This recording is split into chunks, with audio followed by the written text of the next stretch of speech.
Ayan guys, galing ako ngayon sa clinic kasi uso ang allergy dito sa Japan, no. Yung bulaklak na mga tumutubo kasi ngayon. So yung dust noon na lumilipad sa hangin, ngayon napupunta sa mga ng mga nasisingot ng mga tao, so kaya nagkakaroon ng allergy. So ang ngayon, nagkakaroon ng pagbahing, pagising sa umaga mababahing ka, din yung sipon mo kusa siyang tutulo na yung malabnaw. So ngayon nagpa-injection ako kasi nga sobra yung pagbahing ko lalo pag nasa trabaho ko, panay ang bahing ko. So daig ko pa yung aso kahol ng kahol. Ngayon, ang dito kasi sa Japan, mayroon silang tinatawag na card para pag yung insurance card. Ngayon, may bago ng batas ang Japan sa insurance card. Halimbawa, tulad na itong kulay blue na to. Dati kapag nagpapacheck ka sa doktor, ito ang hinihingi nila. Itong blue na to na ID. Pero ngayon, naglabas ng bagong batas ang Japan na yung tinatawag na my number. Yung my number na yon, pangkalahatan yon, no? National.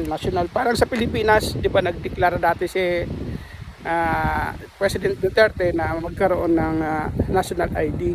So marami nga lang hindi sumang-ayon doon kasi yung iba marami mga ginagawang illegal dahil hindi sila rehistrado sa gobyerno, no? Lalo na yung mga makakaliwa, hindi sila rehistrado sa gobyerno, kaya madali sila ma-detect ng kapulisan, yung sundalo, basta ng gobyerno, ng pamahalaan natin, madali sila ma-detect kasi nga hindi sila rehistrado sa government. Ngayon, kapag rehistrado kasi sa government, malalaman nila kung ilan yung nakatira sa bahay mo, alam nila kung saan yung lugar mo, malalaman nila lahat ng impormasyon sa buhay mo.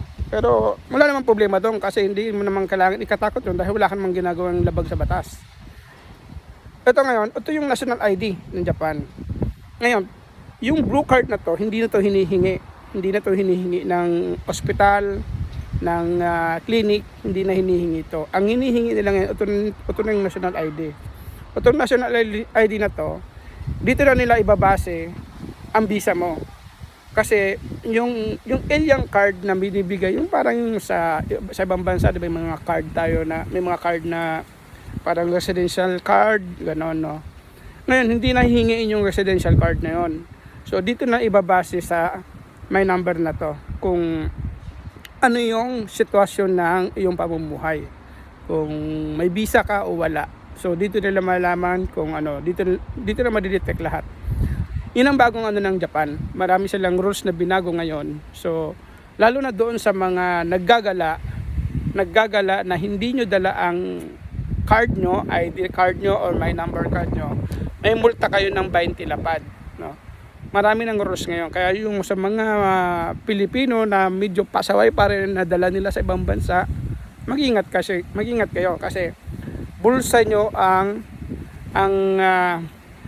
mawawalan, no? Yung bulsa nyo mawawalan talaga kayo, magbabayad talaga kayo, hindi tulad sa patatawarin pa kayo sa iba.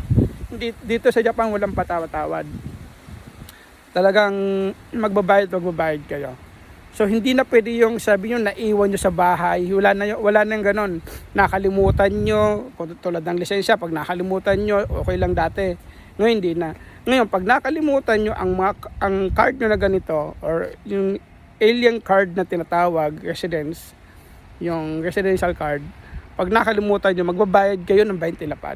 So kaya ingat kayo dahil mahirap maglabas ng pera sa panahon ngayon. Lalo na krisis ang buong bansa, hindi lang sa Japan. Kaya dito sa Japan talagang grabe ngayon. Yung krisis dito sa Japan, palupitan. Kaya ingat tayo mga kababayan, huwag maging matigas ang ulo, sumunod sa batas. Kung ano man yung naiwan natin sa Pilipinas, huwag nyo nang dadalhin sa ibang bansa. So hanggang doon lang muna guys. Thank you.